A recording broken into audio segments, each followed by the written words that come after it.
Hey, what is going on, everybody? It is January 20th, 2016. This is Mr. KB. I want to talk about the Niners. I've been a little sick lately, so if I sound a little raspy, my apologies. And if I clear my throat, um, I apologize because it's going to be in your throat or in your ear. So, we're a couple hours removed again from Chip Kelly being officially introduced as the new head coach of the San Francisco 49ers. And if you recall, I believe last week ago or so, I had reservations about the hire. I saw the whole press conference lasted about a cool, let's see, that's about a good, I want to say half an hour, maybe a little over half an hour. There was no timer, so I really couldn't gauge. I'm just going with what I remember the time being.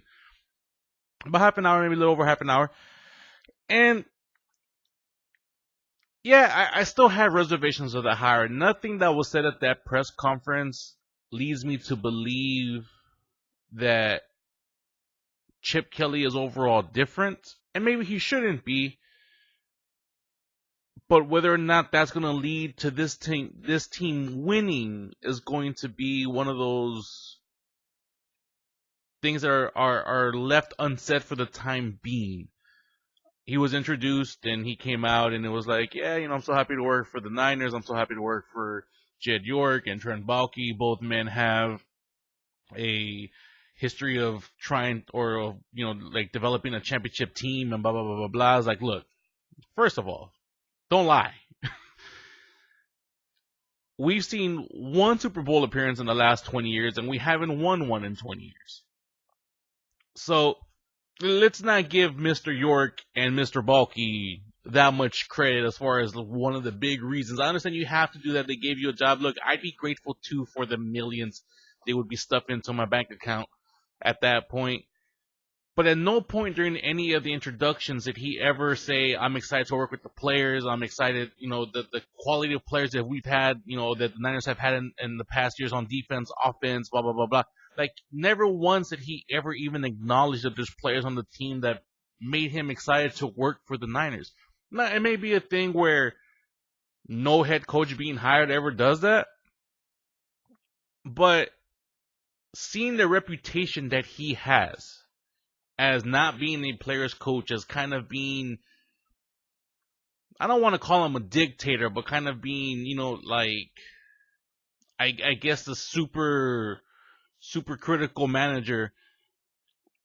I think it would have been nice for the players and even the fans to hear that you're not excited about working in San Francisco because of Jed York and Trent Baalke. Yes, obviously you're going to give them some praise and some thank yous because, I mean, they hired you for millions of dollars a year. Like, I would be grateful for a man to give me a position of that caliber where it's putting millions of dollars in my pocket. But to not even mention the players that you might be coaching, to even mention the history of the players that this organization has produced, to kind of go with a, I guess, like a meaningless. I don't even know what I'm using like what I'm looking to describe what I'm trying to express here of how off-putting that might be to players trying to come in. But yeah, that was my first take. It's like there's no mention of the great players or the great players being developed or the players that you saw or the players that are playing here currently that made you excited to be a Niner. So that was one thing. And again, I'm gonna be super critical of just about everything of this man because one, I wasn't super happy about the hire to begin with. So I'm gonna be critical, just to be honest. I'm gonna be critical. I'm gonna try to be honest, and then at the end, kind of have a total, I guess, feeling of how I feel this team might be going this season. One of the things that we do know for sure is that Tim Rothman will be kept as the running back coach, which would be good since we do have a nice, good, up and coming running back crew being headed by Carlos Hyde. That at least that part is going to stay the same. Now, for the rest of the staff, head DC, head coach, line coach, whatever, they're going through the interview process, and I guess we'll get announcements of who gets fired, who gets hired within the next few months leading up to the draft, which is 3 months away. So we have time. it went on. People asked him questions. And of course he answered them in any way that he could when it came to the subject of Colin Kaepernick and where he sees Kaepernick and all this stuff. Well, apparently there's a CBA rule saying that you cannot talk to the players before April 4th when it comes to any type of contract negotiation, planning football, planning whatever. So he was able to call the players like Kaepernick, Gabbert, Smith, and kind of just introduce himself, say, hey, I'm the new coach, blah blah blah blah blah. He didn't go into much details because, according to him, he can get in trouble for even like mentioning the talk of or saying, "Hey, let's get together and let's try to devise a plan and try to get this offseason going." And blah blah blah. It's all legalities that are against the NFL rules. So very few came out of that. Whether or not Kaepernick will be here next season is unknown. Apparently, he's still going through rehab for his injured shoulder. And some of the things that I think still rub me the wrong way is, as I mentioned before, one of the doubts that I had that this man can actually work here is that he comes with a system. And he didn't specifically say, I have a system in play that will guarantee wins or anything like that. But it's the tone and language that he uses. You have to be strong-willed. You have to be convicted to your way of doing stuff. I'm paraphrasing some of the words because I can't remember, word for word what he said. But there was words like convictions. You have to stand by your convictions. You have to stand by who you are as a person. So, who he is as a person is he has a system. They go through a system. If the system doesn't work, then you lose. And he fails to adapt from that system. We saw it in Philly. It sounds like he's going to try to run the same type of system in San Francisco. So if the system is not working, I'm reading it as, well, we'll keep pounding away at it, and either it will work or it won't work.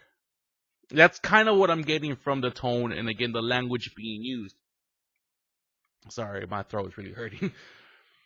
So that still has me worried. I don't know if he's going to be one of those coaches that adapts at halftime, or if it's going to be like one of those things where he's so convinced that his system is going to work that the first half was a fluke, and if it's not working in the third quarter and you're in a close game, he's going to think that the fourth quarter is going to change and the system is going to work. So that still has me kind of worried.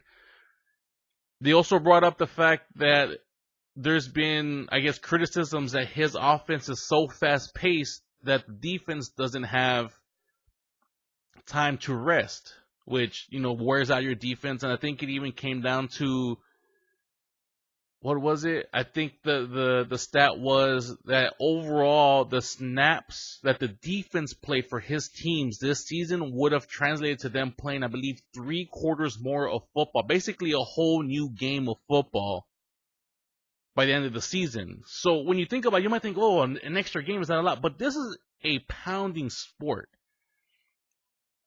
And even when told that question, he goes, well, he made it seem like it was the player's fault for not being able to finish some of the things without delivering that message and those words. It's a thing where he's like, he's not accusing himself of having a faulty system. He's accusing the players in that system for not finishing the job they should have finished in order to rest. Where it was like, well, when you have a 3rd down and 17, you need to get them off the field 3rd down and 17. But here's the thing, and people who work out, and I think this is a good comparison or analogy. You might not know it about my chubby face, but I tend to work out. Not as frequently as I used to, but when I did, and even now when I do, and you're doing, say, weights, and that's what I'm going to compare it to is compare football to doing weights. You burst. Everything is burst. If you're doing the bench, you're bursting. When you do one set and you're doing almost your max weight or 80% of your max weight, you're right. You're pounding. You can do 10, you can do 12, you can do 14. You're good, right? You get to your second set, you rest a minute or two. Get to your second set, you bust. You might get 14, but this time you're feeling it by like 8. You're like, oh damn, I gotta push. And you get to 14, you're like, oh damn, like I did it, but whew. And by your third set, you're already feeling it by number 6. You're like, oh damn, I'm And, you get to 10, 11, you're like, oh, and if you have a spotter, you finishing 14 if you have a spotter. But if you ain't got no spotter, you stop in at 10 or 11. And by the fourth set, you're like, all right, cool. And you'll be lucky if you can even get to 10. And that's how I see football, is you have burst.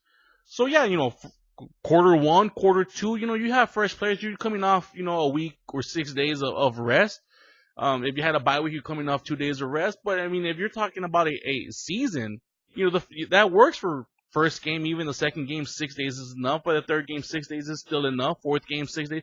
But by the fifth game, 6 days is not really enough.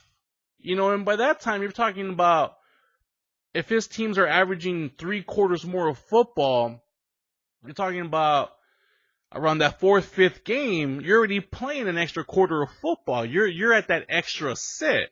You know what I mean? You're not playing game 4, third quarter. You're there almost midway through the fourth quarter, feeling on that game. So it's that where he doesn't adjust. It seems like he's unwilling to adjust his system to make sure that there is mutual benefit. He's unwilling to slow down, or he was unwilling to slow down in Philly for the benefit of his defense. And those are the things that I worry about. It's not even so much because of player safety, because in all honesty, these men get paid handsomely. The risk going in. This is a physical, violent game. There's no other way to describe it. I love watching it, but it's a physical, violent game. There is no way in hell, even with shoulder pads and the helmet, because you don't have leg pads. Your legs are, for the most part, they're naked. And your elbows, your thighs, your biceps, some of your abdomen, all that stuff is naked. There's no way in hell getting hit with molded hard plastic on bare flesh, because the jersey and pants don't cover crap, doesn't hurt unless it starts to wear down your body. So the fact that it sounded like he was accusing the players of not finishing their job. And he even said it, I want players who are here and they're eager to be out there and take snaps. They're eager to play, and I never ran into a player that said, oh, coach, try to possess the game because I don't want to play. And again, to the defensive end of it, and that's not the point. The point is that you can only beat a horse so much before the horse says, I can't run no more, and just topples over and dies.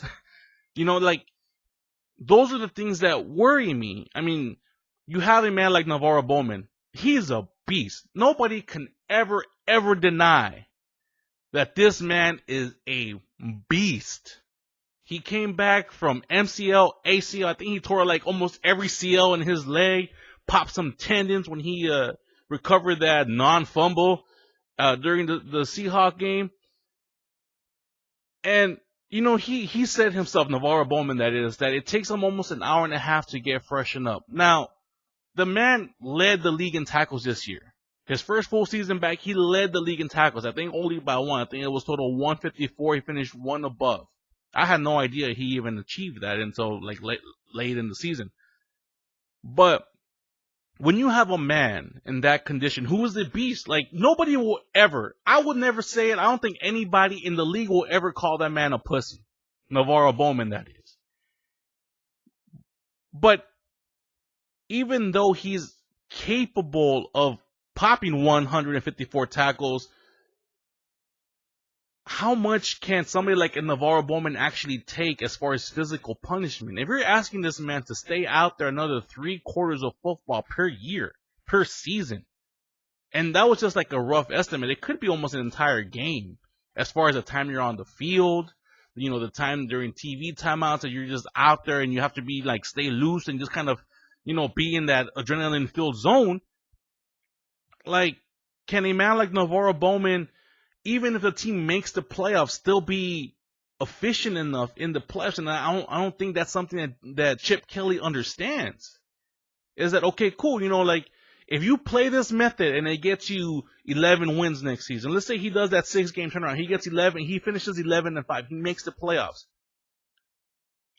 If you don't finish 1 or 2, you're playing the next week in a wild card game.